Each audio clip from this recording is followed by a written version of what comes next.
always come from a place of service.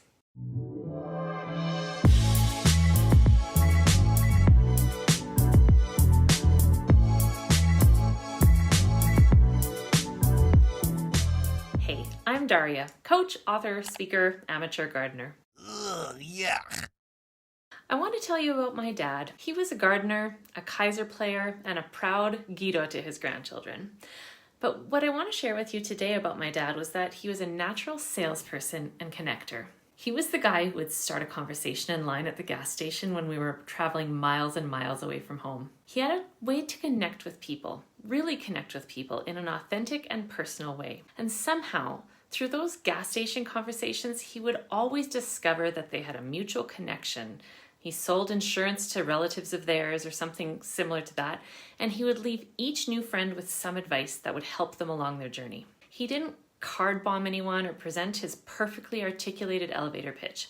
He simply approached each conversation and interaction from a place of service. He would ask thoughtful questions, offer his most prized advice, and show people that he really cared. My dad sold insurance for most of his career. He never talked about making money for himself. He was focused on caring for the families that he was working with, and he wanted to make sure that they were 100% taken care of.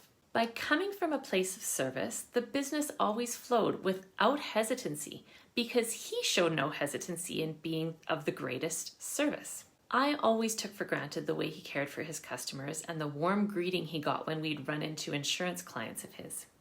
After he passed away, we heard from his clients from near and far who shared how much he cared and how he went above and beyond to help them, their kids, their extended families. That kind of outpouring from a lifetime of service is priceless. My dad was selling a commodity product, but he was building relationships.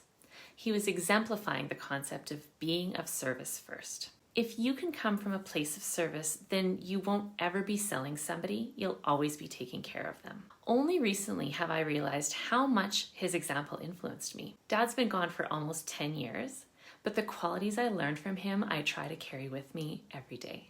In memory of my dad, I challenge you to have a gas station conversation from a place of service. Go ahead and start a conversation with someone, not because you hope to gain something, but because you're genuinely looking to help. Because one day I hope someone will talk about you and your business just like they did for my dad.